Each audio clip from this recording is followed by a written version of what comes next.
A deal on Dickens, who could resist? A stack of Austen, warmly kissed. Golden Age crime tales twist and turn, every page a treasure to learn. Books keep coming home with me, piles so tall they're all I see. Turn a page and sail the sea, reading always feels so free. Hi, my name is Talia. Welcome to Talia Nerds Out. So I don't know if I have enough time to record a decent review video before I have to go and live stream for Liturgy of the Hours on my other channel, but I can sure try to get at least one review video recorded. Let me take a drink of water. So I think I'm going to actually start with the first book that I read for the Christie's Missing, not Christie's Missing, wow, that's coming up. The Cozy Detection Club readathon. I will have details in the description below. This is the readathon that my mom and I started this year. We do plan on doing it every year. This is kind of my baby. As I've mentioned in other videos before, this is really kind of passion for me, reading Detection Club authors, wanting to read as many of them as I can. Agatha Christie has always been a big part of my reading. It's always been a big part of my reading when I started choosing things that were not just younger, aimed at younger audiences, like Boxcar Children. It was my truly grown up, my first truly grown up books that I chose to read. My grandmother had, she would read books and then she'd pass them along, and she passed along Hercule Poirot's Christmas, and that was my first Agatha Christie. So, and I was about 10-ish, maybe 11, and I never really looked back since then. But anyway, so this Detection Club mysteries of that era of the Golden Age just are very special to me. Although Detection Club authors do go beyond the Golden Age of mysteries, because the Detection Club is still around. And there are still authors who are writing, and they do count for this readathon. I have a personal preference for the Golden Age, but this readathon is not limited to the Golden Age. It's limited to authors who are from the Detection Club or who are considered adjacent to the Detection Club. Those are authors who were invited to join or were considered to be invited to join, but didn't for whatever reason, like Georgette Heyer and Arthur Conan Doyle, to name a couple.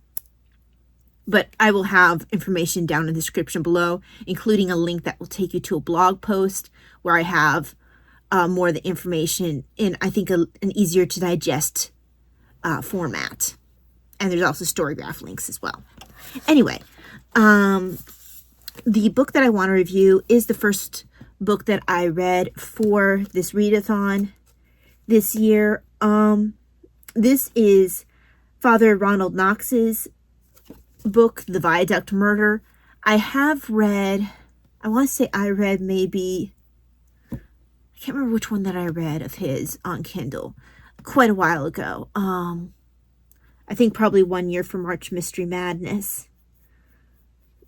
But it's been a couple of years, and I wanted to give him another read. I didn't remember necessarily being enamored with his style then, but I felt like I wanted to read more of his work, so I picked up The Viaduct Murder. I like the feel of it in the hand. I like the size of it, the size of the text as well. It's not quite as nice as my Georgette Heyer's in the way of feel and size of text, but it's got a good feel to it. Now, I ended up giving this book a 3.5 star. I know that, I'm pretty sure that Faith in Books, and I'll try to remember to tag her below, I'm pretty sure she gave it a better review than I'm about to. I do like his humor. I think he handles humor better than the author who writes, I want to say it's called Quick Curtain. It was a mystery that I reviewed a while back. And I do feel like the Viaduct murder is better written and handles humor better than that one. Sometimes I felt, though, some characters were not sufficiently distinct from one another. You have your two characters who are supposed to be like your Holmes-ish character and your Watson-ish character. Now, neither of them are anywhere near as brilliant as Holmes. But I felt that there were points where the voices of those characters were not distinct from one another, as well as there was a point where suddenly the Watson type character all of a sudden like took charge of the situation when they were in like this little secret area. And I don't want to really talk too much about that, but they were in this area in the dark, and all of a sudden he took charge. It just kind of felt to me like it was a little out of nowhere, just because that wasn't something he had really shown a lot in his character earlier in the book. He had kind of just sort of let the other character take the lead. I believe it was, I'm trying to remember the name of the two characters. So it was Reeves, I believe, who was the one who was like supposed to be your lead detective, and Gordon was supposed to be like your Watson type. And like I said, there was a point where Gordon kind of took the lead, and it kind of felt a little bit out of nowhere. Neither of these characters are brilliant. I actually prefer Carmichael. Not necessarily, again, a brilliant character, as in like super duper smart, but he has a lot of personality. There were a couple lines that made me laugh regarding him. He had, let's see, they said something to the effect of, let me see if I can find it. Oh, I know, I think it was at the end of the chapter.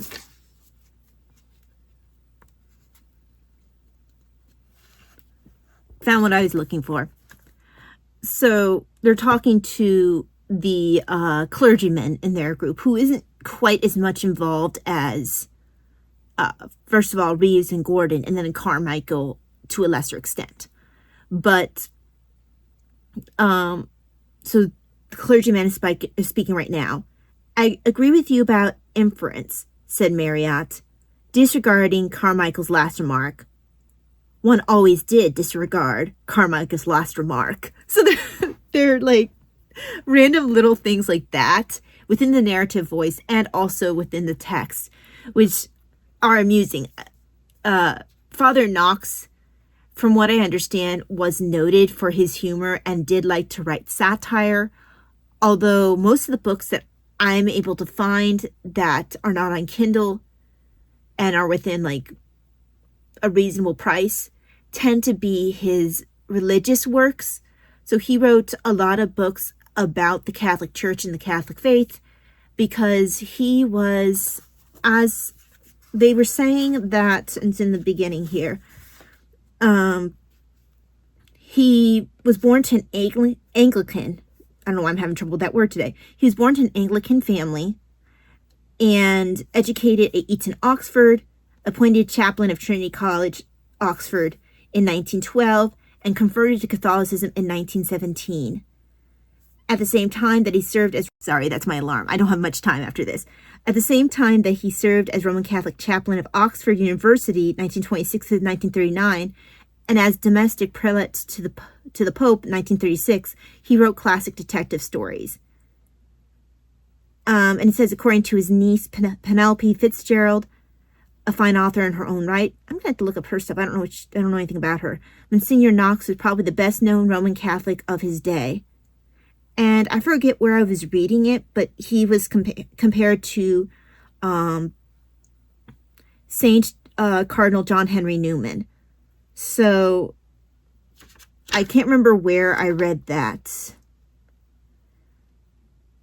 but he, I just found it very odd that I only really started hearing about him because of the Detection Club, only to find out that he had been very influential with his writings as a Catholic priest.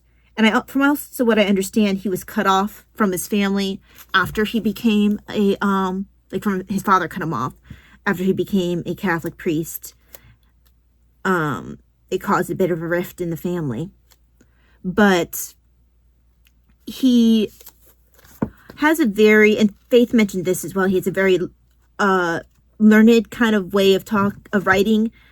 So in between like the humor, which is very easy to read, like I said, and his humor isn't off-putting. It fits with the characters. It feels natural. Now, sometimes, like I said, the characters can sound a little bit too similar for my liking, but for the most part, I don't feel like his humor is like overriding the work. I feel like it feels natural. But every once in a while, he'll slip into things like philosophy, or so you'll have a character just kind of like philosophize randomly, or he'll have a character slip into, I'm not sure if it's Latin or French, just randomly. And I guess if these guys are of a certain class, maybe they might know those languages enough to like randomly slip into it. But it kind of felt odd that all of them, or several of them, slipped into this. So now it makes sense for the parson, but the parson actually wasn't in it as much as I expected him to be. So I think that while I enjoyed the humor and I enjoyed the characters, I felt that, first of all, I would have preferred maybe a little bit less philosophizing for this particular story. I don't really go to Detection Club Mystery for a bunch of philosophizing. That's one of the issues that I have with Agatha Christie's A Passenger to Frankfurt, which is a political commentary of the time. That's dressed up as a story. But, yeah, so it's well written, a bit more philosophical than I'd like. I do feel like, while there is a decent enough conclusion to the mystery, I think it would have been a bit more satisfying if it was different. I do like the touches of humor at the end in regards to how the mystery's conclusion affected the characters, particularly Reeves, who has a bit of a habit of kind of putting on airs about his having been working with. What did it say? He worked with.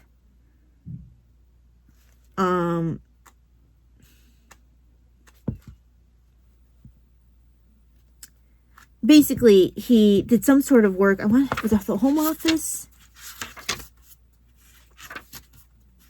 He thought that he had more of a. He thought that he had more knowledge and. Oh yeah, he would keep saying, when I was in the military intelligence, which gave the idea that he was actually working in the field or whatever, but actually his business had been to go into the office and just like do some paperwork type stuff. But he had a little bit of a tendency to put on airs about his time in the military intelligence. But yeah, I mean, overall, I would recommend this mystery. I think that I'll get more out of it upon a second read, maybe even a third read. Yeah, I did enjoy this mystery, even if he's not at this point I wouldn't even place him up really high among the Detection Club authors that I've read thus far. I think I would place Christiana Brand over him, but I still have to read quite a few of the Detection Club authors. So as I read more of them, and maybe I need to read more of Father Knox's work as well, because I've only read a couple of them, I'm hoping to get a better idea of how I would rank their writing. Oh, I did like Red House and by A.A. Milne. I can't remember. Not sure where I would rank that one. I think I might put that one above this. I'm not sure. I'd have to read it again. Anyway, I do have to get going because I went a little bit longer than I wanted to. Hope that, well, first of all, have you read any of Father Knox's mysteries or any of his other works? He also wrote a work of science fiction and a work of satire, as well as a Sherlock Holmes-esque story. Actually, there's a book I have up there of a bunch of authors, I believe from the Golden Age, writing each of them their own Sherlock Holmes story. And he's in that collection. Apparently he was a big Sherlock Holmes fan and he wrote about Sherlock Holmes.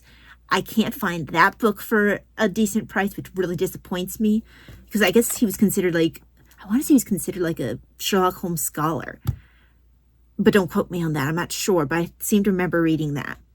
I have a biography of his that I want to read about him that Evelyn Waugh wrote that I want to read this year, but we'll see if I get around to it. Anyway, thank you very much for joining me. I do have to run.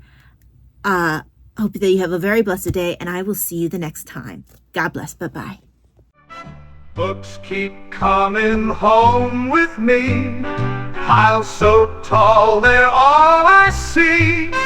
Turn a page and sail the sea. Reading always feels so free.